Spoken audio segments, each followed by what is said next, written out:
강명길의 다시 듣는 한국 현대사.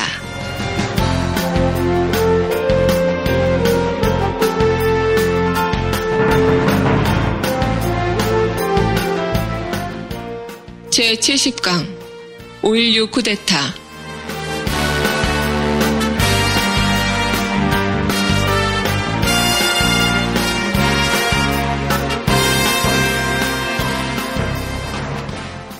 학생 여러분 안녕하세요. 일베를 감동시키는 교육방송 닥터강의 다시 듣는 한국현대사 아나운서 정혜림입니다. 본 방송은 박세길의 다시 쓰는 한국현대사와 서울대학교 출판부의 한국사 특강 그리고 고등학교 한국사 교과서를 토대로 진행됩니다. 오늘도 닥터강 강명기 선생님 나오셨어요. 안녕하세요. 안녕하세요. 봄입니다. 네, 정말 봄날씨 같은 기온이 많이 올랐네요. 오늘이 저희가 벌써 70강이에요. 어느덧. 예, 오래됐네요. 네, 곧 있으면 100회까지, 100강까지 가게 되지 않을까 싶은데요. 네. 벌써 계절도 쭉 한번 돌아서 또다시 봄을 맞이하고 있습니다. 예, 네. 언제까지 다섯살을 함께 할지 모르겠지만 이 다섯살을 마칠 때쯤 되면 네. 대한민국 국민들의 어깨 펴는 밥도 굶지 않고 그러한 대한민국으로 변해 있지 않을까라는 희망을 가져봅니다. 너무 큰 기대 아닌가요? 그렇죠. 밥 얘기가 나온 김에 잠깐 말씀드리면 우리가 소를 훔치면 소도둑이라고 하죠. 네. 어떤 도지사님께서 우리 학생들의 밥을 훔쳤죠. 그렇죠. 어린아이들에게 급식을 못하게 지원 중단을 해서 또 화제가 됐더라고요. 그분은 도지사가 아니라 밥도둑은 아닌가 라는 생각이 좀 드네요. 예.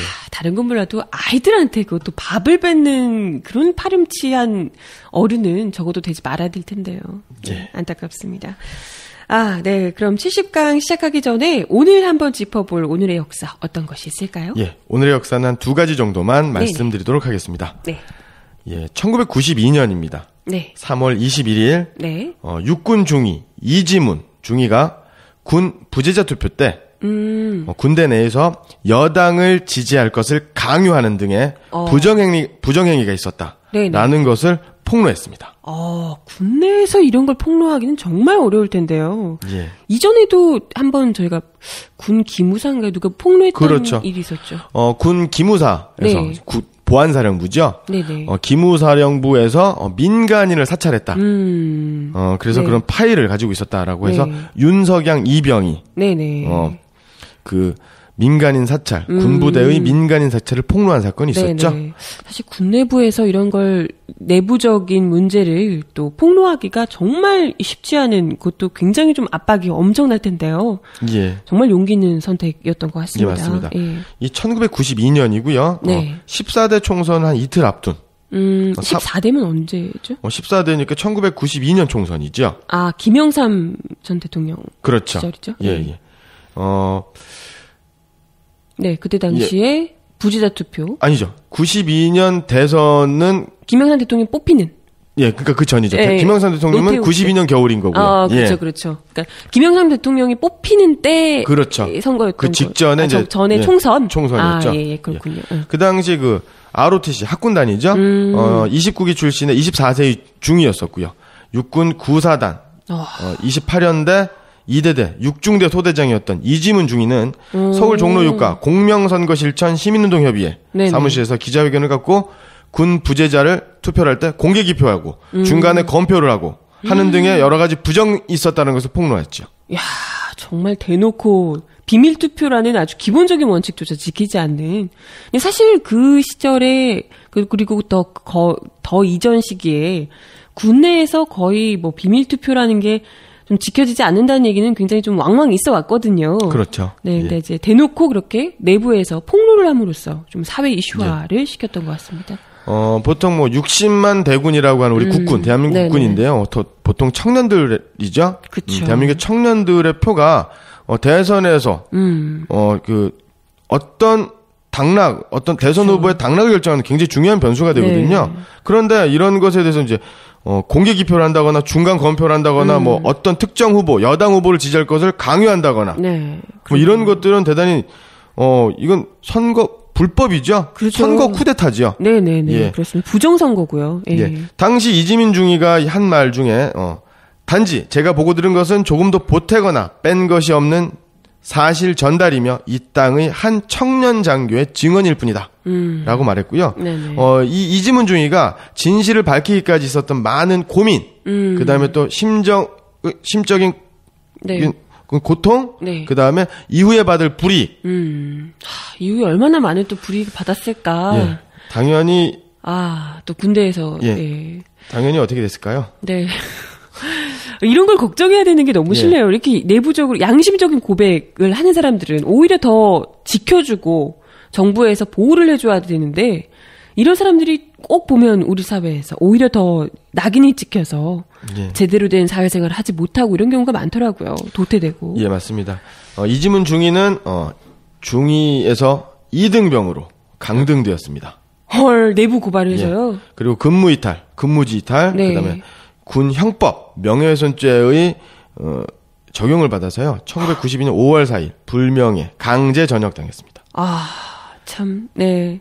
이렇게 되니 군 내에서 온갖 무슨 성폭력 문제고 온갖 문제가 터져도 어느 누구 하나 밖으로 고발할 생각하지 않고 쉬쉬하면서 덮어두다가 결국은 문제가 터지고 나서 뒷수습을 하느라 바쁘고 이러지 않나요? 예, 이지문 중위의 어떤 길고 긴 법정 투쟁 끝에 명예가 회복이 되기는 했지만 이지문 중위가 국가와 민족, 사회의 발전, 민주주의를 위해서 치루었던 대가에 비하면 이것을 어떻게 보상해야 될지. 그러게 말입니다. 예, 그럴수록 우리가 민주주의를 잘 지켜나가야 되지 않을까 하는 생각이 드네요. 좀 근데 그때에 비해서 지금의 군대라고 해서 그러지 않을 거라고 제가 장담을 못 하겠어요. 예, 지금 군대가 지금 국군 사이버 사령부에서 댓글을 그러니까요. 그렇죠? 예, 아예 군에서 직접 한 정당에 아주 우호적인 글 혹은 한 정당에 굉장히 좀 반대되는 그런 댓글들을 쓰도록 업무적으로 지시를 하고 있는 그런 상황이라 지금 현재의 이 군대에서도 조만간 내부 고발이 좀 나와주기를 아니죠. 내부 고발이 없을 정도로 투명한 군대가 되면 더 좋겠죠. 예. 너무 어려울 것 같은데. 네, 그렇습니다. 오늘의 역사 하나 살펴봤고요. 또 다른 역사 짚어볼 게 있을까요? 예, 또 다른 역사는 2003년 3월 23일이고요. 네. 법무부에서 준법 서약제, 그러니까 준법 서약사라는 게 있거든요. 네. 이것을 사실상 폐지했고요. 그 1년 전이었던 2002년 4월 25일 날 준법 서약서 등의 제도가 위헌이다라는 헌법재판소의 판결이 있었습니다. 이게 지금 노무현 정부 시절인데요. 준법 서약서라는 게 뭔가요? 법 잘 지키자 이런 얘기면 사실 문제될 게 없을 것 같은데 어떤 건데? 예, 그러니까 비전향 장기수라든가 국가보안법 위반 혐의자들, 그 다음에 집회와 시위와 관련된 법률 위반자들이 이제 징역을 살게 되는 거죠. 감옥에 가게 되면 준법서약서 반성문이라고 합니다. 일종의 자신의 잘못을 반성하고 앞으로 출소해서 감옥을 나와서 국가의 법과 질서, 사회 제도를 충실히 따르겠다라는 약속, 서약을 하는 거죠. 이 서약서를 써야만 감옥 밖으로 나올 수가 있는 겁니다. 형기를 마치는 것과 상관없이 이 서약서를 써야만. 형기를 다 마쳤는데도? 그렇습니다. 그런 게 어딨어요? 예.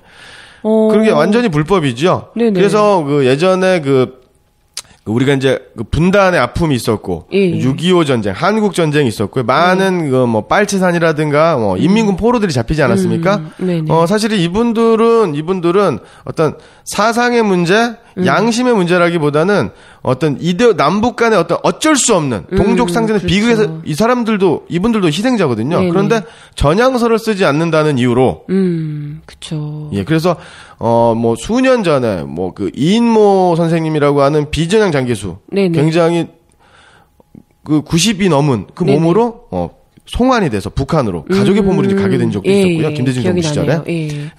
이런 일들이 굉장히 많았습니다. 근데 다른 것보다도 이제 비전향 장기수도 그렇겠지만요. 아까 집회 시위 이야기도 하셨는데 만약에 지금 생각해 보니까요. 집회 시위를 하다가 잡혀서 형을 살게 됐어요. 근데 형기를 마치고 나서 이제 서약서를 쓰고 나서야 이게 돌아갈 수 있게 해준다. 그렇죠. 이렇게 되면 분명히 잘못했습니다. 다시는 안 그러겠습니다. 이런 류의 글을 쓴다는 거잖아요. 맞죠. 그렇게 되면 본인이 했던 집회나 시위가 잘못한 일이었다. 이걸 그렇죠. 이제 스스로 인정을 하라는 얘기잖아요. 그렇죠. 그러니까 자신을 부정하는 것. 네, 자신의 행위 자체. 그렇죠. 이것이 보면 뭐 쪽지 하나에다가 서명하는 거, 도장 한번 찍는 거, 지장 한번 찍는 거 별거 아니지 않느냐라고 이제 생각을 할 수 있지만 우리가 보통 일상생활에서 어떤 잘못이 있었을 때 상대방에게 사과를 한다라는 것. 네네. 우리가 사과하는 거 되게 쉽지 않잖아요. 어렵습니다. 그렇죠. 이 사과라는 것 자체가 바로 자신의 잘못을 인정하는 그렇죠. 거죠. 자신의 잘못을 인정하는 건데요. 이것을 근원적으로 따져보면 자신의 행위, 자신의 존재를 부정하는 거예요. 그러면 인간이라고 하는 것, 사람이라고 하는 것은 자신의 정체성, 자신의 존재감 이런 것들이 어떤 실존, 존재의 어떤 기본적인 조건이거든요. 전제 그렇죠. 조건이거든요. 근데 자신을 부정하는, 자신의 행동을 부정하는 것에 서명한다라고 하는 건 자신의 실체를 부정하는 거기 때문에 무엇과도 비교할 수 없는 어떤 그 자괴감, 모멸감을 느끼게 되는 거죠. 그리고 무엇보다도 만약에 정말 이 사람들이 뭐 살인을 저질렀다든지 아니면 정말 범죄를 저질러서 잡혀갔던 거라면 그런 건 분명히 반성하고 잘못했다고 해야 합니다. 그건 이제 맞겠죠. 잘못을 뉘우치는 게 있어야지만 이게 당연한 건데요. 그런 게 아니라 이런 분들은 본인이 생각하기에 옳은 행동을 하셨던 거잖아요. 그렇죠. 보통 이런 분들은 뭐 확신범이라고 하죠. 그렇죠. 절대 뭐 이게 옳지 않은 일이라고 생각해서 하셨던 분들이 아닌데. 그렇죠. 처벌을 감수하고 또 그런 행위를 그렇죠. 자신의 양심과 사상의 자유를 지키기 위해서. 근데 그런 사람들에게 자신이 스스로 세웠던 가치를 부정하게 만드는 겁니다. 기준과 그렇죠. 가치를. 이렇게 되면 이런 분들은 그 이전에 열심히 집회나 시위 등을 통해서 열심히 뭐 민주주의를 외치거나 하셨던 분들도 이후에 본인이 썼던 반성문 때문에 자기 스스로 발목을 잡히게 돼서 그렇죠. 내가 썼던 반성문, 내가 잘못했다라는 게 있으니까 그냥 누가 뭐라고 하지 않아도 나가기가 좀 껄끄러워지고. 맞습니다. 사실 그걸 좀 노린 게 아니었을까 싶네요. 그렇죠. 네. 예. 이러한 이제 준법서약서, 준법서약제는 우리가 다 알다시피 언제쯤 생겼을까요, 이게? 독재 정권 때 시절이 생겼겠죠. 독재 정권보다 더 심했던 시절. 일제 강점기 때로 거슬러 올라갑니다. 정말요? 예. 일본 제국주의자들은 반제국주의 혁명운동, 즉 바로 독립운동이죠. 네네네. 이것을 정신까지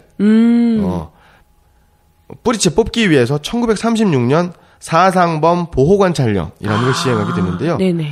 이 사상범이라는 게 이제 사회주의 사상, 그다음 또 민족주의 사상 아니겠습니까? 네, 독립운동 하시던 분들. 그래서 이 사상범이 일본 정신, 대화혼을 체득하여 반제국주의 사상을 버리고 일상생활에서도 철저한 한국 시민이 되지 않는다면 형기가 끝나더라도 보호관찰의 대상이 되어서 항시적으로 감시하는 것.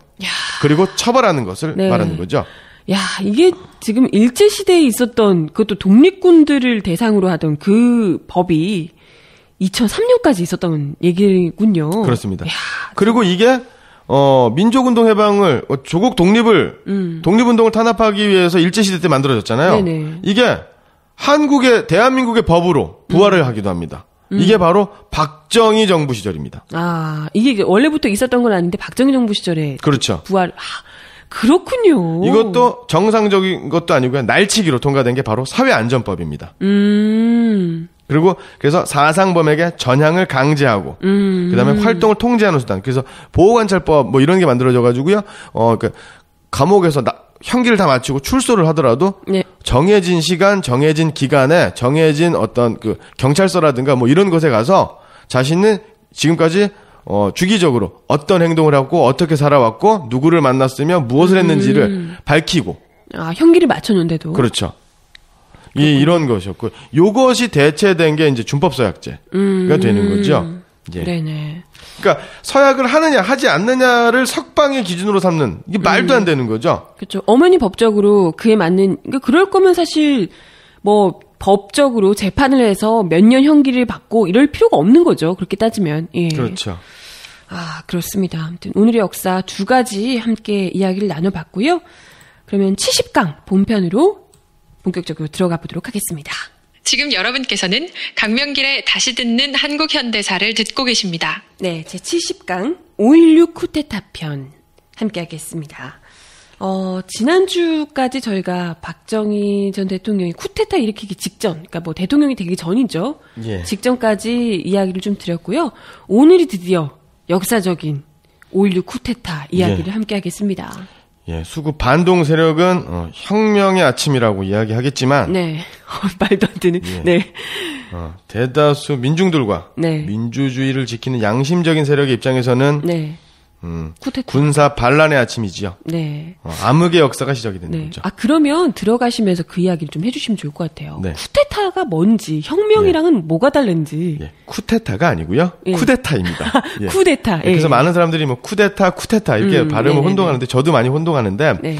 이게 이제 프랑스어 발음이거든요. 네. 그래서 쿠데타는 뭐냐면 국민의 의사와는 관계없이 무력 등의 비합법적인 수단으로 정권, 권력을 빼앗으려고 일으키는 정변을 쿠데타라고 하죠. 네. 완벽하게 쿠데타인데요. 예. 네. 그러니까 군사 반란도 쿠데타의 일종인 거죠. 네. 그럼 혁명은 이제 국민들이 직접 일으키는 국민들의 이런 요구와 부합해서 예. 국민들이 같이 이렇게 가령 뭐 4.19 같은 이런 걸 말하는 거죠. 시민혁명. 그렇죠. 이런 류가 이제 혁명인 거고 예. 쿠데타는 그것과 아무 상관없이 본인의 권력욕으로 무력으로 정권을 이제 강제로 빼앗는 이런 게 이제 쿠데타고요. 네. 예. 맞습니다. 우리나라 역사에서 이제 쿠데타가 있었다. 네. 왕조 시절에는 쿠데타가 좀 많이 있었죠. 바로 개유정난. 그러니까 단종을 폐위하고 수양대군이 왕이 된 세조가 그래요? 된 여기 이제 네. 개유정난이고요. 네. 광해를 몰아내고 네네. 인조가 왕이 된 네. 인조반정도 있었고요. 그렇죠. 뭐 통일신라 신라 때는 바로 선덕여왕 이제 즉위할 때 네네. 비담의 난이 일어났죠. 그러면서 예. 비담의 난을 진압을 하고 네. 비담의 난이 비담이라고 하는 고려 그러니까 신라의 진골 귀족이 있었는데요. 네네. 비담의 난을 진압하고 김춘추하고 김유신이 권력의 중심에 서게 되는 거죠. 네네. 그러니까 김유신하고 김춘추는 반란, 쿠데타를 진압한 세력이죠. 그렇군요. 예, 그래서 우리나라에서도 쿠데타가 이제 많이 일어나기도 네. 하죠. 네. 대표적인 게 요즘에 영화로 나왔었던 것 중에서 이방원. 네. 예, 이방원이 형제들을 죽이고 왕이 네. 됐죠. 네. 이것도 네. 이제 쿠데타가 되는 거죠. 사실 조선의 건국 역시도 어떻게 보면 쿠데타로 승리한 쿠데타인 거잖아요. 그렇죠. 위화도 회군이죠. 예, 회군을 예. 해가지고 이제 정권을 아예 이씨 왕조로 바꿔버린 거니까요. 그렇죠. 그런데 이제 위화도 회군의 이성계의 어떤 정변은 쿠데타라기보다는 네. 쿠데타라기보다는 어떤 혁명이다. 역성혁명이다. 이렇게 보는 게 맞습니다. 무슨 얘기냐면 이 전근대 시대에는 주권은 임금한테 있었죠. 그러니까 어떤 쿠데타, 그 다음에 또 민주주의와는 네. 좀 다른 개념이죠, 사실은. 그렇죠. 예. 예. 그래서 그것을 호도하기 위해서 박정희라든가 네. 전두환 같은 사람들이 네네. 자신의 어떤 거사, 반란을 정당하기 위해서 위화도 회군, 이성계. 그러니까 독재 정권 시절에는 유독 네네. 이성계.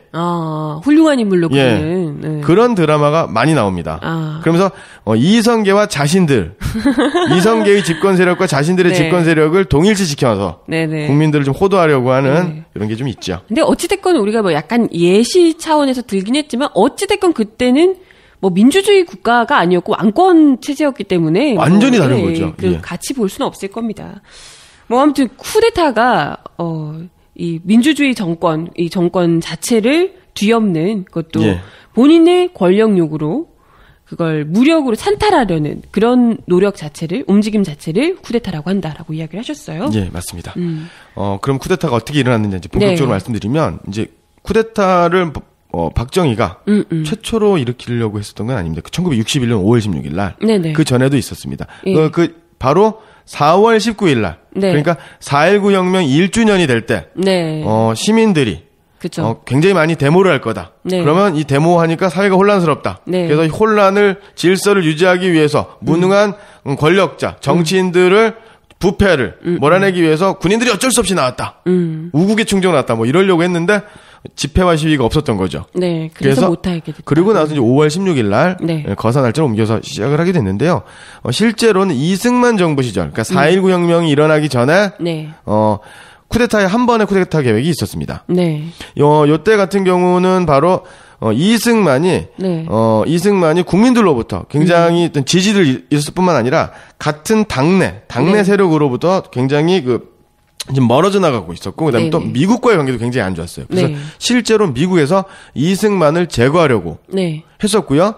그 다음에 또 이승만 시절 같은 경우도 너무 부패한 것도 있었지만 박정희는 그것을 부패한 것을 명분으로 삼아서 쿠데타를 일으키려고 했었지만 그쵸.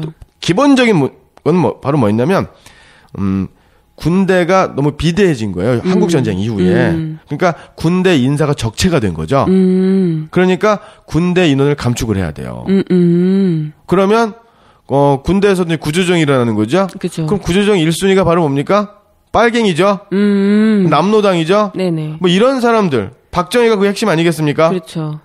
그리고 이제 청년 장교들, 그러니까 박정희를 도와서 이제 648기들, 그러니까 김종필과 같은 네네. 사람들인데요. 이 사람들은 능력이 있는데도 불구하고 위에 선배들이 많으니까 진급이 안 되는 거예요.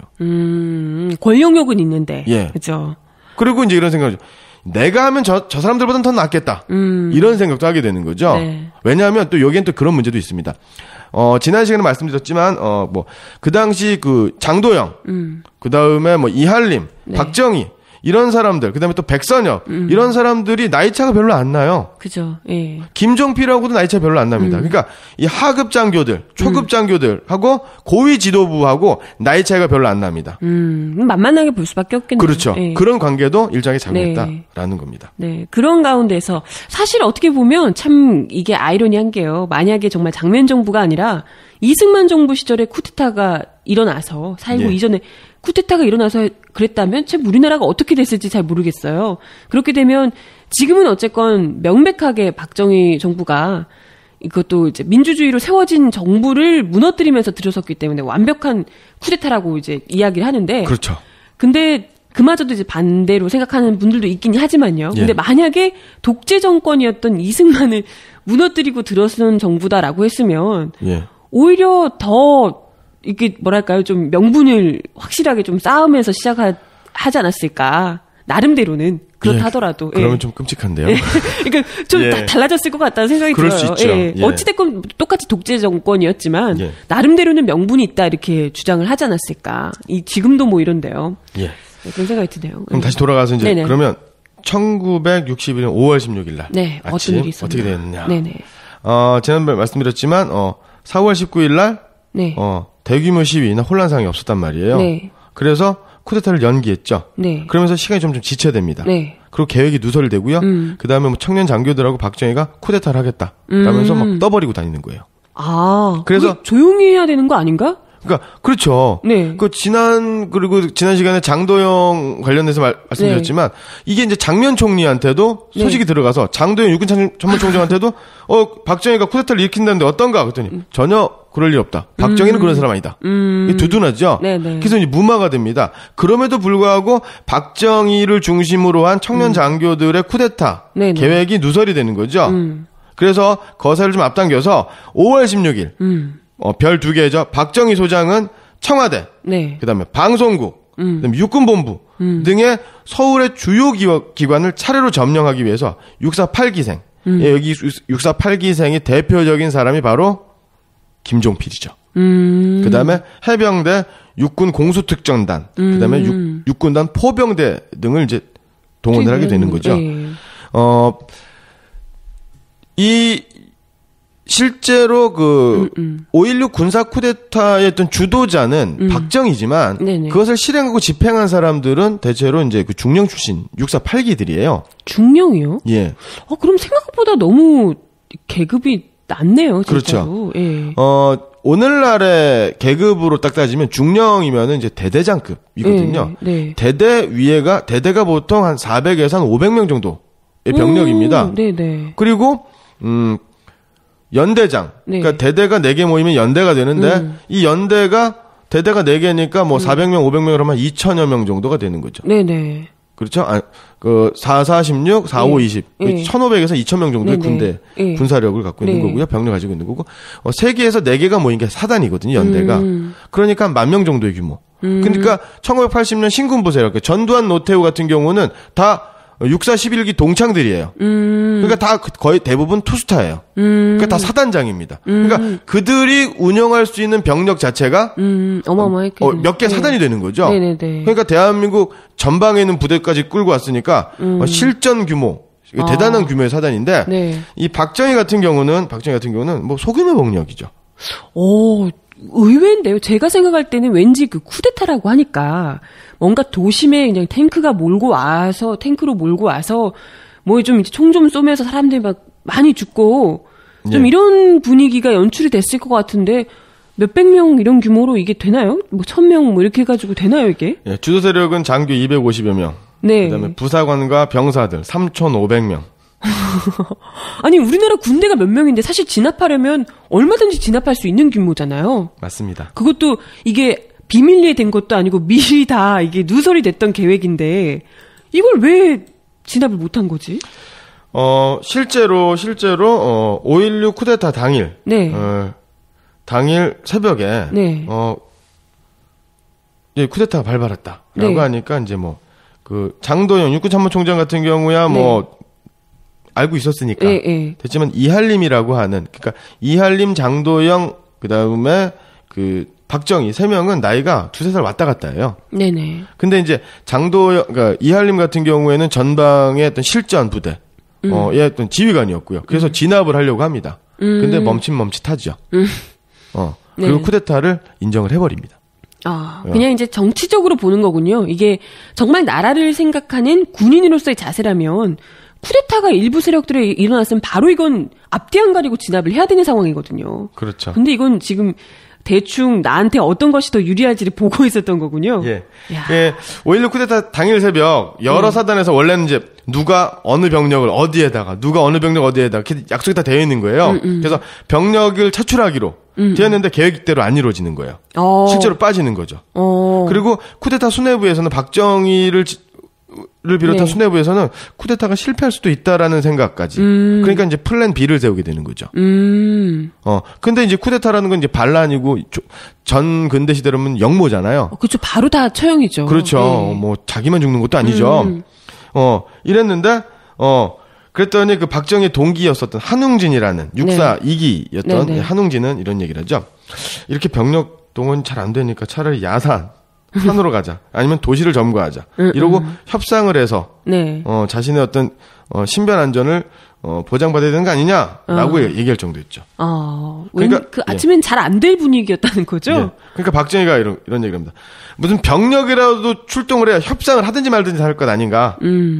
예, 이렇게 되는 겁니다. 그런데 당시 김윤군이라고 하는 해병대 준장입니다. 1,500명의 병력. 그러니까 해병대니까 그 실전 병력 중에서 전투력이 좀 센 부대죠. 해병대가 합세하면서 쿠데타가 좀 성공의 가능성이 좀 높아지게 되는 거죠. 네네. 예. 그래서 방송국과 청와대를 접수하기 위해서 병력을 한강 이남에서 한강 이북으로. 그러니까 이게 한강 이남에서 한강 이북으로 올렸다라는 건 전방에 있는 부대가 아니라는 거예요.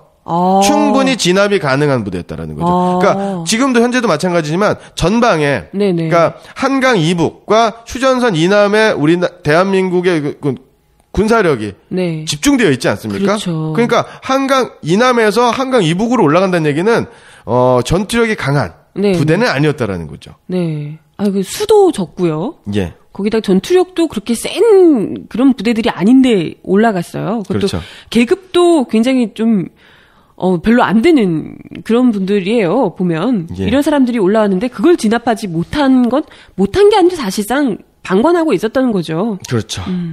그러고 나서 그 해병대 병력이 그 한강다리, 한강대교에 이제 올라오게 되는데요. 여기에서 그 장도영 육군참모총장이 출동시킨 헌병대하고 교전이 벌어집니다. 그리고 한 2시간 정도, 한 1시간에서 한 2시간 정도 대치를 하게 되는데요. 이때, 해병대 병력이 한강대를 돌파를 하게 됩니다. 그리고 방송국 등을 이제 바로 점거하고, 같은 시간에 그 육군단 포병대에서 1,500여 명, 1,300명, 1,500명 정도가 육군본부죠. 용산. 육군본부의 벙커를 장악하게 됩니다. 그래서 실제로는 박정희가 한 일보다는 해병대가 다 했다. 그 해병대 끌고 온 분은 좀 억울하겠는데요? 싸움은 본인이 다 하고. 그렇죠. 근데 뭐 나중에 보상 받았죠. 예. 아니, 참. 그래서 그러면 그 쿠데타 당시에 그 희생자는 몇 명이나 되나요?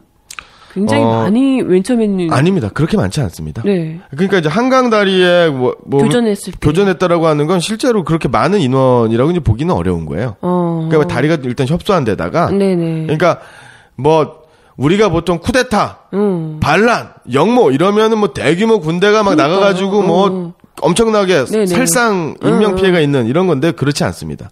12.12 쿠데타, 신군부의 쿠데타도 그렇고, 그다음에 또 박정희 쿠데타도 거의 무혈 쿠데타다라고 이제 보는 게 이제 정확하죠. 예. 무혈 쿠데타였다는 게 저는 더 열받네요. 예, 여기에 결정적인 역할을 하는 사람이 기회주의자 장도영인 거죠. 네. 그 장도영은 쿠데타가 일어날 것이라는 정보를 입수하고 장면한테도 보고를 하고, 이제, 그니까, 쿠데타가 일어나기 전에는 박정희는 그럴 사람이 아니다. 쿠데타가 일어나니까 만약에 쿠데타가 실패하면 자기는 쿠데타를 동조한 거니까 자기한테도 책임이 가는 거죠. 그렇죠. 그러니까 장면한테 보고를 합니다. 네. 나는 몰랐는데 예. 지금 그렇다고 하더라. 그렇죠. 이런 식으로. 그러고 나서 쿠데타군을 진압하기 위해서는 실전 병력을 보내야 되죠. 네네. 헌병대를 보내면 헌병대가 뭡니까? 군대 내 경찰입니다. 진짜 황당하네요. 이건 막는다는 게 아니죠. 육군참모총장이면 전군에 비상을 걸어서 그러게요. 그렇죠. 와, 진짜 정말 의지가 전혀 없었네요. 그것도 해병대가 싸우러 왔는데 헌병을 보내는. 아, 진짜 황당하네요. 그러니까 이 장도영이 대단히 애매한 기회주의적인 태도를 취했다라는 거죠. 네, 일단은 겉으로 보기에는 싸우는 것 같은 모양새는 취했으나 실질적으로는 뚫리도록 그대로 내버려둔. 예. 그 이야기를 들은 장면 총리는 겁이 나서 갈매일산 수녀원으로 피신을 합니다. 네. 그리고 연락이 끊기죠.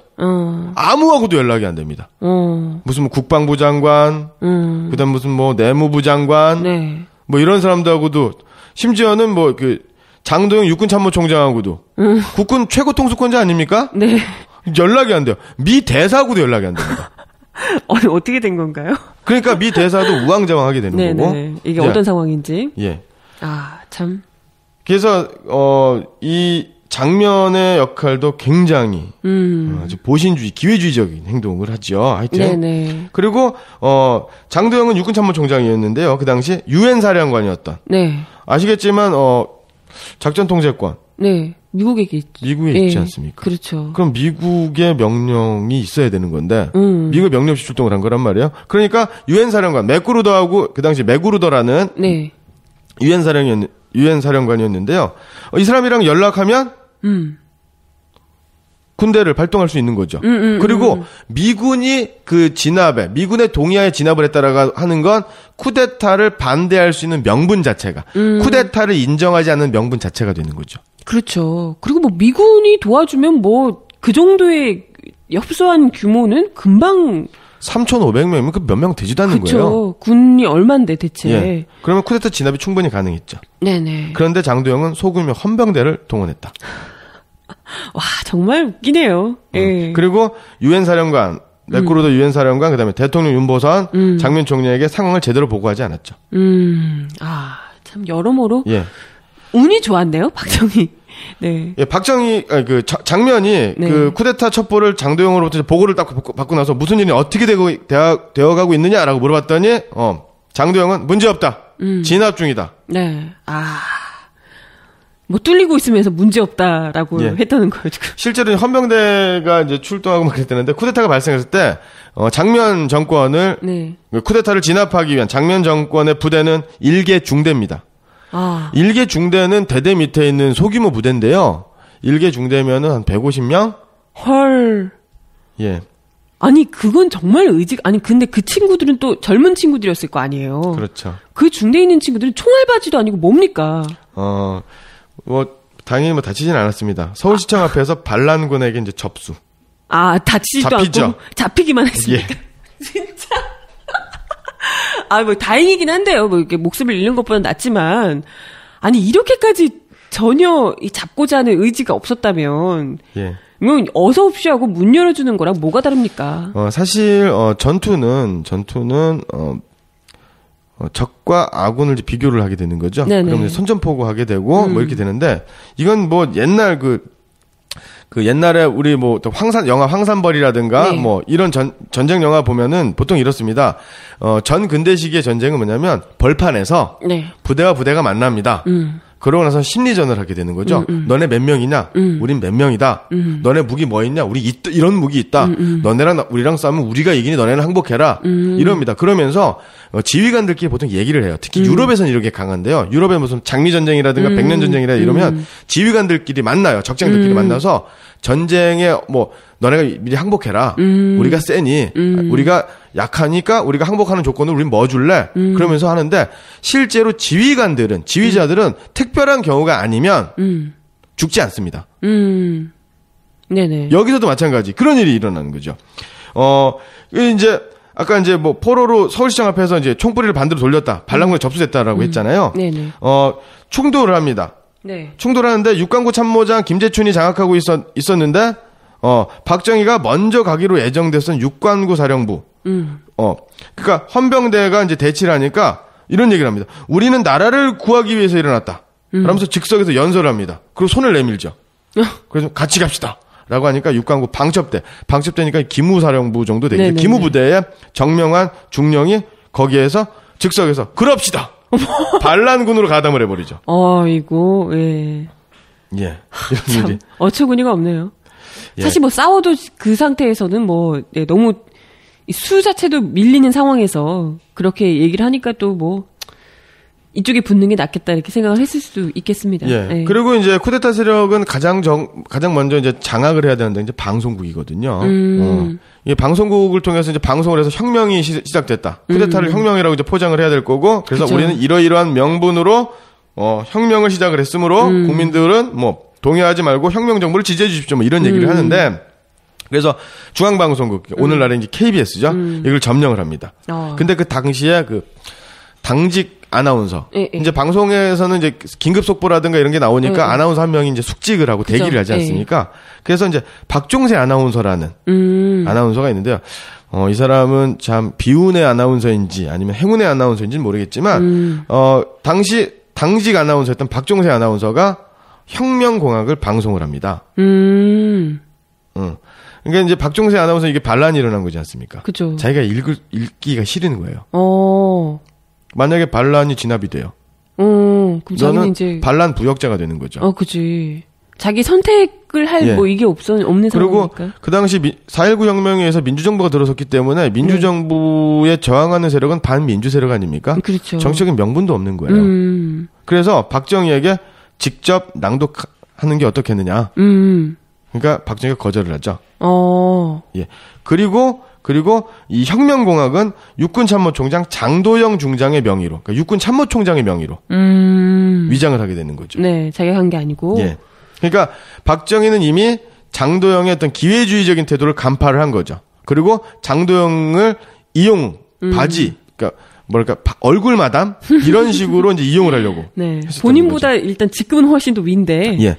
그리고 이 혁명공약이라고 하는 것도 원래는 쿠데타의 수뇌부, 쿠데타의 수괴, 박정희가 초안을 잡는 게 맞죠. 왜냐하면 거기에 자신이 쿠데타라고 하든 뭐 혁명이라고 하건 간에 어떤 정부를 권력을 찬탈하기 위한 계획을 했으면 그것에 대한 이념은 자기가 갖고 있어야 되는데 그죠. 이것에 대한 초안도 김종필이 만든 거죠. 그러니까 김종필에 의해서 쿠데타가 군사 반란이 일어났다. 주도되었다라고 하는 게 맞는 거죠. 그러니까 나중에 이후에 박정희는 김종필을 견제할 수밖에 없었던 거고. 그렇군요. 이런 과정이 있었다는 겁니다. 참. 예. 네. 그러고 나서 이제 이 장도영의 어떤 기회주의적인 행동 때문에 나중에 지난 시간에도 말씀드렸지만 반혁명 사건으로 기소되고 미국으로 망명 도피를 하게 되는 거죠. 네네. 예. 참 너무나도 막을 수 있었던 그 순간들이 너무나도 많았는데 하나도 막지 못한 게 참 어처구니가 없고 답답하네요. 그렇습니다. 그렇게 그냥 아무렇지도 않게 그 누구도 거의 뭐 헌병대와 잠깐 교전한 것 외에는 거의 뭐 피를 흘리지도 않고 그대로 쭉 청와대까지 진격을 한 거잖아요. 그러면? 예. 그러면 여기서 이제 5.16 군사 쿠데타, 5.16 쿠데타에 대한 브리테니커 사전.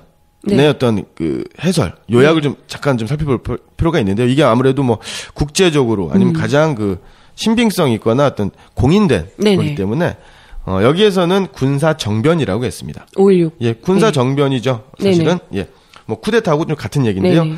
1961년 5월 16일 새벽 이군 부사령관 박정희 소장을 주도로 250여 명의 사명과 장교 250여 명과 사병 3,500여 명의 쿠데타 세력이 한강을 넘어 방송국을 비롯한 주요 기관을 점령했다. 그러고 나서 이들은 군사혁명위원회를 조직하여 입법권, 사법권, 행정권의 3권을 장악한다고 선언했다. 여기에 미국 정부의 신속한 지지 표명, 장면 내각의 총사퇴, 대통령 윤보선의 군사정변 인정 등으로 정변의 합법성을 주장했다. 쿠데타 세력은 군사혁명위원회를 국가재건 최고위원회로 네. 개칭하고 3년간 군정 통치를 착수했다. 뭐 이렇게 나오게 됐는데요. 네네.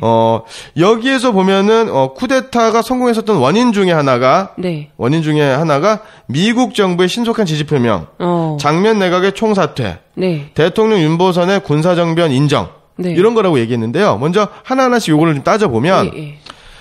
대통령 윤보선 그 당시는 내각 책임제였기 때문에 실제로 대통령은 실권이 그렇게 많지 않아요. 네, 일종의 얼굴마담. 그렇죠. 네. 그러니까 그냥 형식적인 국가 수반에 네. 있는 거고 실제 어떤 행정과 군사 뭐 여러 3권을 통합해서 장악하고 있는 것은 장면이죠. 네네. 근데 윤보선이 네. 이런 얘기입니다. 올 것이 왔다. 그러니까 군사 반란을 쿠데타를 네. 기다렸다는 듯이 예상했다는 듯이 대통령이면 예상했으면 그것을 막아야 되는 거죠. 그렇죠. 만약에 그것이 혁명이라고 한다면 네.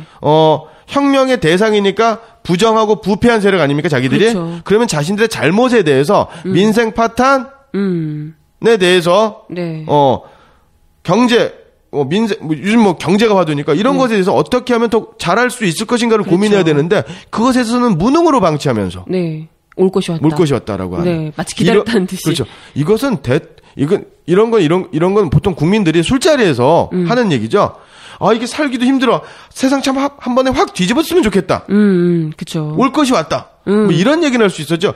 본인이 그 책임자면서 그렇죠. 그런 얘기 하기는 앞뒤가 맞지 않는 거죠. 권력에 순회부한 사람으로서 이런 네. 말도 안 되는 망언을 한 거죠. 네네. 거기에다가 장면은 어디 있는지도 몰라요. 정말 우리나라 당시에 너무나도 사람들이 무책임했군요. 무책임하고 권력자들이 기회주의적으로 굴었다. 이런 것이 사실 다 합쳐져서 박정희 정권을 탄생시켜 줬겠네요. 예. 네, 맞습니다. 그러면 이제 미국의 신속한 지지 표명이 네. 있는데요. 4.19 혁명이 일어나면서 네. 미국은 장면 정부를 지지합니다. 원래는 이승만 정부를 지지했지만 그 말미부터 시작해서는 미국이 오히려 이승만 정부를 제거하려고 했다라고 이야기를 그렇죠. 하셨는데요. 예. 예. 그러니까 대한민국의 유일한 합법 정부, 민주 정부가 바로 이제 장면 내각이죠. 네네. 장면 내각을 이제 지지를 했는데 장면이 없어진 거예요. 좀 당황스러웠겠네요. 미국 입장에서도 이걸 어떻게 해야 되나. 이 군부 정권을 우리가 밀어야 되나 말아야 되나도 좀 혼란스러웠을 것 같고요. 예. 그래서 제가 봤을 때는 박정희는 타이밍이 아주 좋았다. 운이 좋았구나. 예, 운이 정말 좋았다라고 이제 판단을 합니다. 이 판단의 근거가 바로 뭐냐면 지금도 마찬가지지만 제3세계, 네. 그러니까 지금 남미라든가 저개발 국가, 그다음에 네. 또 식민지를 경험했던 나라들 같은 경우에는 통치 체제의 어떤 연속성, 그다음에 또 어떤 정권 이양이라든가 이러한 어떤 민주적인 절차 이런 것이 되게 미숙해요. 네, 그렇죠. 그러니까 쿠데타가 일어나는 경우가 많아요. 네. 그리고 이 쿠데타는 또 다른 쿠데타를 또 불러오죠. 예. 그런 악순환에 빠지기가 쉬운데 네. 대한민국은 1961년에 박정희가 쿠데타를 일으키고 네. 그 다음에 1980년에 전두환이 쿠데타를 일으키면서 네. 36년인가요? 33년 그 정도 되죠? 네네. 거의 40년 가까운 반백년 가까운 시기를 군사 독재로 일관을 하게 되는 그렇죠. 거죠. 제3세계 국가가 많네요. 저개발 국가. 네. 네. 그러니까 이게 미국의 도움이 되게 네. 중요한 건데 그럼 미국은 원래 처음부터 박정희의 쿠데타를 인정했는가? 전혀 그렇지 않다라는 겁니다. 처음에는 장면 정부를 지지했으니까요. 여기는 미국의 사정을 좀 볼 필요가 있는데요. 네네. 쿠데타를 일으켰던 1961년 5월 16일. 네. 이런 여러 가지 측면에서 대단히 중요한 타이밍이에요. 미국의 입장에서도. 일단은 존 F 케네디가 대통령에 취임한 지 불과 4개월이 안 될 때입니다. 존 F 케네디 미국 대통령이죠. 네네네. 대한민국 국민들이 미국 대통령 중에서 제일 좋아하는 대통령이 케네디죠. 네네. 예. 그래서 케네디가 1961년 1월에 취임을 하게 됩니다. 그러니까 외교 노선이 정확하게 자리 잡고 있지 않을 때예요. 그리고 무슨 각부 장관이라든가 이런 사람들은 임명이 되고, 또 차관이라든가 차관보. 미국은 이제 장관 다음에 이제 부장관이 있거든요. 네네. 부장관이 차관 정도 역할을 하는 거고, 그 다음에 이제 차관보가 있는데, 뭐 이런 식으로 되는데, 네. 그러면서, 케네디 정부의 어떤 조각, 그러니까 그 관리들이 이제 업무 인수인계를 하게 되는 겁니다. 업무 파악을 하기에는 아직 시간이 부족한 거죠. 네. 국내 정치에 좀 기반을 다지고 이렇게 하느라고 국외로 눈을 돌리기에는 그것도 전쟁 난 게 아니고 어쨌건 국내의 이슈였던 거잖아요. 한국에서는. 그렇죠. 만약에 예. 뭐 북한이랑 전쟁이 났다 이건 다른 문제겠지만 그런 게 아니라 국내에서 뭐 어떻게 자기들끼리 권력 다툼하고 이런 문제까지 신경 쓸 겨를은 없었다. 미국 입장에서. 거기에다가 아까도 얘기했지만 어떤 외교 노선이 자리 잡지 않았다인데 외교 노선의 원칙은 있지만 네. 그 원칙을 알려면 원칙을 어떤 집행할 수 있는 구체적인 어떤 매뉴얼 이런 게 이제 없었다라는 거고요. 네네. 그리고 결정적으로 미국과 관계가 있는 장면 내각에 대한 정보가 장면이 없어졌잖아요. 그렇죠. 총리가. 그렇죠. 예. 이런 일이 있어요. 첫 번째고요. 네. 두 번째로는 케네디 정부가 제일 먼저 권력 정권을 네. 이제 케네디가 대통령이 당선되고서 한 일이 4월 15일 날 1961년 4월 15일 날 쿠바를 침공합니다. 그러니까 남미 이제 쿠바라든가 뭐 이제 남미에 네. 사회주의 정권이 들어서면 미국의 턱 밑으로 공산주의 진영이 자리 잡게 되니까 이게 되게 위험하지 않습니까? 그래서 미국은 피그만을 침공을 하게 됩니다. 그래서 반란군을 조직해요. 반쿠바 세력. 그러니까 그 당시 이제 카스트로라든가 쿠바 혁명 세력이 쿠바를 의 권력을 장악을 했었던 거고 그래서 사회주의 혁명을 지금 사회주의 혁명을 사회주의 혁명을 통해서 사회주의 국가 건설에 박차를 가하고 있을 때였다라는 거죠. 여기엔 유명한 사람이 바로 체게바라가 되는 거죠. 이렇게 되는데 사실 이 피그만 침공은요 미국에서 쿠바 반정부 세력을 규합을 해가지고 침공을 하게 된 거예요. 그런데 보기 좋게 깨집니다. 이건 뭐 손도 써보지 못하고요. 미리 알고 있었다는 듯이 쿠바 정부군이 포위를 해버려요. 아이고. 그러니까 미국으로부터는 개망신을 당하는 거죠. 미국이 그럴 때가 있군요. 예. 그리고 이 피그만 침공에 CIA가 훈련시키고 CIA가 지휘합니다. 그러느라고 뭐 한국이 어떻게 되고 이거에는 뭐 신경 쓸 겨를이 없었겠네요, 정말. 그렇죠. 그래서 나중에 쿠바에 소련의 미사일이 그러니까 쿠바는 가만히 있겠습니까? 미국이 언제든지 자기네 그 체제를 전복하려고 하는데 그래서 미사일 기지를 만들기 위해서 소련제 미사일이 막 와가지고 제3차 핵전쟁, 3차 대전이 일어나는 쿠바 위기까지 오게 되는 계기가 되는 거죠. 그러니까 이런 상황이었으니까 미국은 이제 체면을 구겨지는 거고요. 그 다음에 미국의 가장 강력한 라이벌이 바로 소련이죠. 그렇죠. 그때 당시에. 소련이 유인 우주선을 지구 궤도에 진입하는 데 성공을 합니다. 그러니까 케네디는 우주 개발에 집착하는 거예요. 그러니까 유인 우주선이 소련이 먼저 났으니까 우리는 달나라에 먼저 가야 된다. 무조건 먼저 가야 된다. 그래서 아폴로 계획에 집착하게 되는 겁니다. 그러니까 케네디가 스트레스 많이 받았겠죠. 그러니까 그쪽에 신경을 다 쏟아야겠군요. 그러니까 마릴린 먼로라든가 일단 성추문 이런 것도 좀 일어나게 되는 거고 이런 거 좀 무관하지 않다. 이제라고 보는 겁니다. 그리고 6월 달에는 제네바에서 열린 미소 정상회담. 그 당시에 그 소련의 어떤 최고 권력자가 이제 후르시초프 서기장이었는데요. 베를린에 대한 그러니까 2차 대전 이후에 베를린, 독일의 수도인 베를린을 베를린이 2차 대전 이후에는 수도가 아니죠. 베를린을 4등분을 합니다. 그래서 승전국이 나누는데 사회주의 국가는 소련밖에 없으므로 나머지 4분의 3은 미국, 영국, 프랑스. 이게 3등분을 2분할을 하게 되는 거죠. 1대 4의 비율로. 이렇게 돼서 후르초프가 케네디한테 서방에선 자유주의 진영이죠. 유럽 진영의 어떤 서베를린 자유통행을 제한할 수 있는 독일 평화조약을 주장을 하게 됩니다. 그러니까 평화 공세를 하게 되는 거죠. 그러니까 미국은 보통 공산주의 세력을 전쟁 세력이다. 전쟁 위협 세력이다. 그렇죠. 호전적이다. 예, 이렇게 얘기를 하는데 오히려 평화 제안을 받으니까 케네디는 당황한 거예요. 그러니까 집권 초기에 이러한 일들이 있는데다가 대한민국에서 태평양 너머의 대한민국에서 군사 반란이 일어나고 정변이 일어났는데 그 내각의 책임자라는 사람은 연락도 안 되고 그러니까 미국 대사에서 입장 발표를 못 하는 거예요. 이걸 어떻게 봐야 될지를 모르니까요. 한국 정부가 그것도 그나마 우리가 지지를 했던 한국 정부가 뭐라고 얘기를 해줘야지 그 입장에 맞게 또 좀 분위기를 봐서 표명을 하고 할 텐데 연락도 안 되고 그렇죠. 어떤 상황인지도 파악이 안 되고 내부적으로 속이 시끄럽고 이러니까요. 참 타이밍을 기가 막히게 잡았네요. 일부러 그 타이밍을 잡으신 건지 모르겠지만. 예. 네. 그래서 이런 과정에서 김종필의 주도로 박정희가 미군들과 계속적으로 교섭을 하게 됩니다. 미 대사관 측하고. 네. 이런 과정에서 남한에 있던 미국 관리들이 쿠데타에 대해서 성명을 발표를 하게 되는 거죠. 이때 인정을 해주는 건가요? 예, 그렇습니다. 그러니까 처음에는 인정을 하지 않아요. 네네. 근데 인정 안 하는 것도 아니면서 인정하는 것도 아닌 애매모호한 태도를 취하게 되는 거죠. 네네. 그러면서 그 당시에 또 윤보선이 쿠데타를 인정하는 발언을 하게 되고, 그리고 장면을 하야하고, 이런 과정이 불과 일주일 사이에 확 일어나게 되는 거죠. 네네. 예.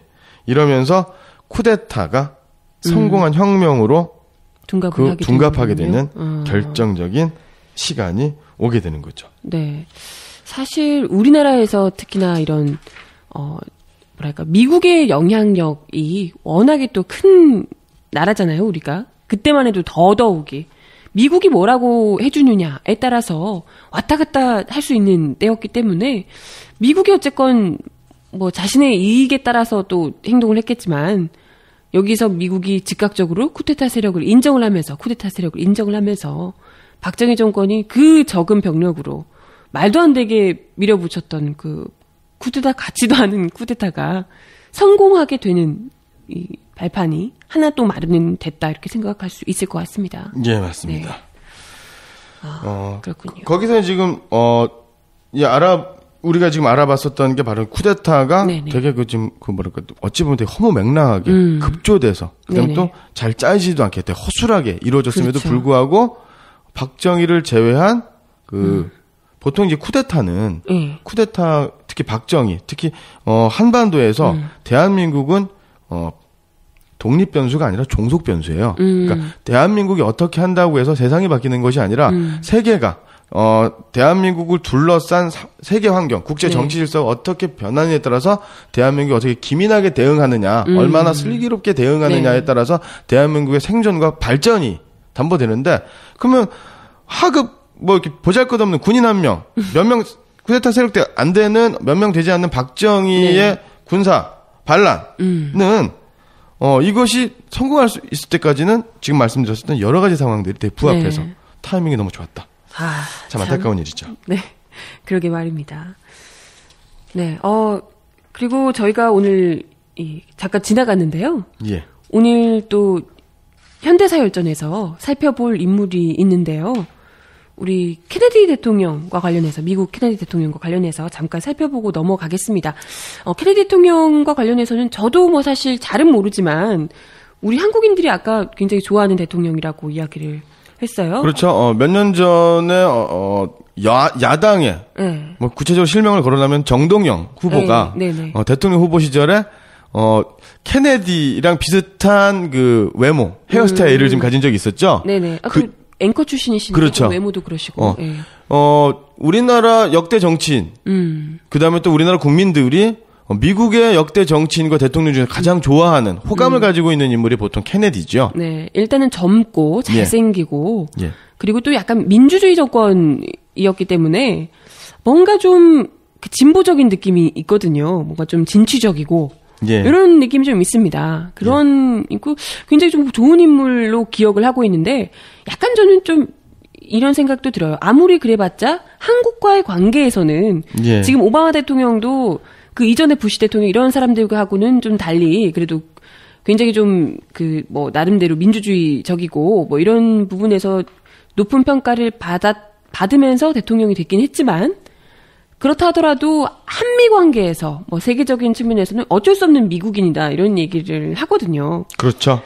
케네디도 마찬가지지 않았을까 이런 생각 좀 합니다. 현대사 열전에서 좀 같이 살펴볼까요? 예.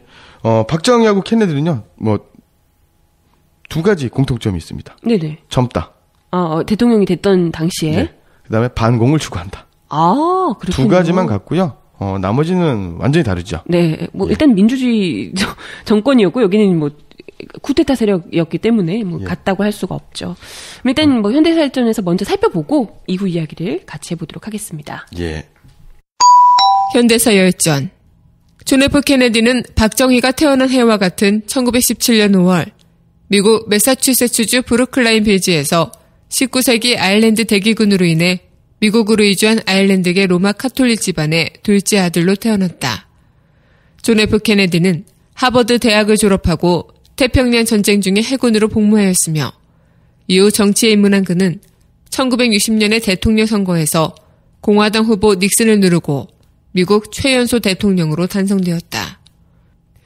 2차 세계대전과 한국전쟁을 계기로 세계 패권을 장악한 초강대국 미국의 최고 지도자로 1962년 9월 의회에서 무역확장 결의안을 통과시켰고 이 결의안은 대통령에게 관세를 삭감하는 데 강력한 권한을 부여해 미국이 유럽 등의 국가들과 자유무역을 할 수 있도록 하였다. 이는 정치적 패권을 넘어선 경제적 패권 국가로서 미국의 영향력을 강화하는 계기가 되었다. 반공주의자였던 케네디는 대통령직에 오른 지 석 달도 안 된 1961년 4월 쿠바의 사회주의 혁명정부를 무력으로 전복하기 위해 미국 CIA가 미국으로 망명한 쿠바인을 중심으로 조직하고 훈련시킨 1,500여 명의 반란군으로 하여금 쿠바의 피그만을 침공하게 한 피그만 사건을 일으켰다. 그러나 쿠바 침공에 나선 미국은 쿠바군에게 포위돼 격퇴당했다. 미군은 불과 침공 4일 만에 100여 명의 사상자를 내고 1천여 명이 생포되는 참담한 패배를 맛보았다.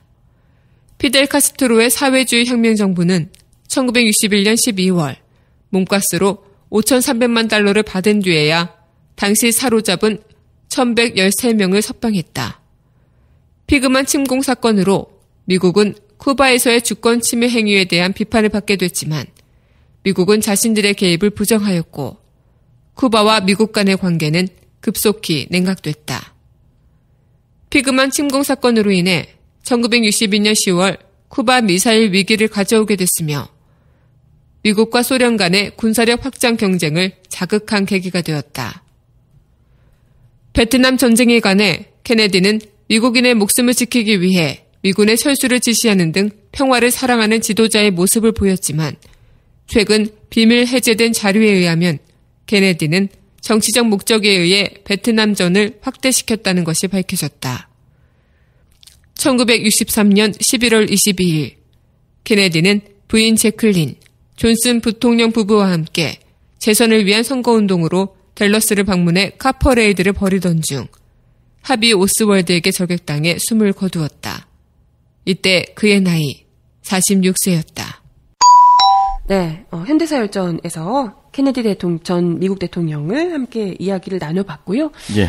오늘 쿠데타와 관련해서 5.16 쿠데타와 관련해서 이렇게 이야기를 같이 좀 나눠봤습니다. 그날 어떤 일들이 있었는지 사실은 알고 보니까 너무나도 허무한 이게 충분히 막을 수 있었음에도 불구하고 막을 의지도 없었고 또 어쩌면 이렇게 세계사적으로도 좀 타이밍이 너무나도 절묘했던 이러한 5.16 당시의 쿠데타 상황을 좀 같이 짚어봤고요. 이러한 그 내용과 관련해서 역사 속에서 또 짚어볼 만한 같이 좀 비슷한 흡사한 내용이 좀 있다고 그러시더라고요. 예, 있죠. 굉장히 흡사한 내용인데요. 네. 하지만 다르기도 참 많이 다른. 굉장히 다른. 네. 이런 게 있습니다. 비교해서 살펴볼 만한 이야기. 1259년의 일입니다. 굉장히 오래됐네요. 예. 이 1259년이면 우리나라 역사로 하면 이제 고려 중기 정도가 이제 되는데요. 네네. 그때의 고려의 태자가 있습니다. 나중에 왕이 되는데요. 네네. 이 사람이 바로 원종이라는 왕입니다. 예. 고종의 그 전대 왕이었던 23대 왕이었던 고종의 ματ아들인데요. 네네. 이 고종 같은 경우는 몽고의 침입으로 굉장히 고전했던 왕이죠. 아, 그렇군요. 그때 당시 이제 몽고하고 계속 좀 있었던 접점이 그렇죠. 있었던. 예. 몽고 그 당시 세계 최강의 군대를 보유한 세력이 그렇죠. 바로 이제 몽고죠. 네네. 몽고는 우리나라 요즘의 기준으로 따지면요, 미국을 한 서너 개 합친 정도의 군사력을 보유한 나라다. 아, 그쵸. 그러니까 뭐 무적이에요. 네네. 태양계에서 무적, 지구에서 무적 정도는 좀 넘어서는 것 같고 네. 이런 나라였는데 우리가 고려가 전 국가적으로 전 민족적으로 몽고한테 끈질기게 저항하지 않습니까? 그죠. 예. 네. 그 조그만 나라인데도 예. 불구하고요. 예. 그런데 이제 몽고는 네. 이런 풍습이 있습니다. 그러니까 황제죠. 네. 왕이 죽으면 모든 전쟁을 중단합니다. 그리고 각 부족, 그러니까 몽고는 이제 부족 국가였기 때문에 네네. 부족 성원들이 모여서 차기 후계자를 논의하는 회의를 하게 되죠. 네네. 예. 그런데 그때 당시에? 예, 그때 당시에 그 왕자가 둘이에요. 왕자가 여럿이었는데 한이 죽은 예. 한이 죽은 상황에서. 예, 그렇죠. 그러니까 바로 그때 왕이 징기스칸이죠. 징기스칸이 죽고 이제 그러면 첫째 아들 네. 우리 왕이 돼야 되는데 둘째 아들이 네. 반란을 일으키는 겁니다. 원래는 그러면 이제 그 왕세자가 되는 게 맞는데 그렇죠. 반란을 일으킨 거군요. 첫째 형이 바로 이제 첫째 아들이 뭉케. 둘째가 쿠빌라이죠. 네.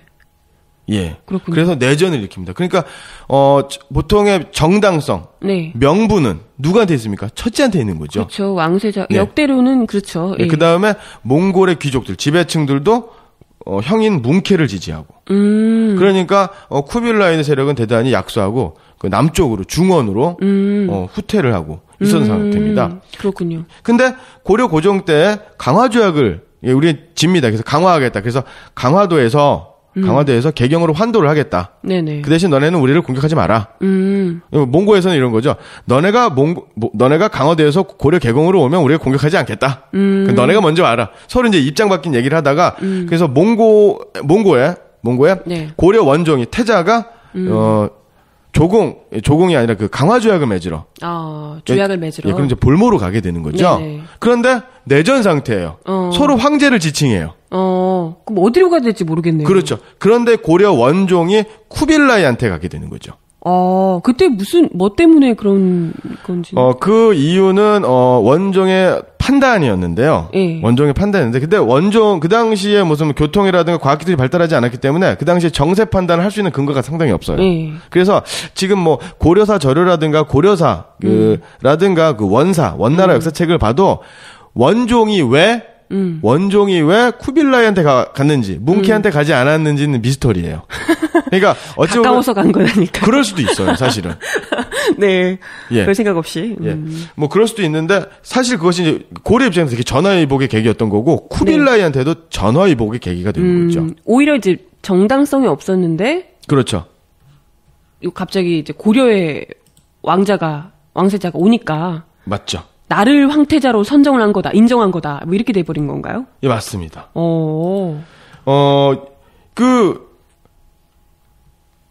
쿠빌라이가 고려 원종 태자가 자신한테 인사를 하러 딱 오니까 외교사절로 최초로 딱 오게 되니까 뭐라고 얘기했냐면 고려는 당태종 이래로 정복하였으나 한 번도 굴복시키지 못하였는데 이제 그 세자가 직접 찾아오니 얼마나 기쁘지 아니한가?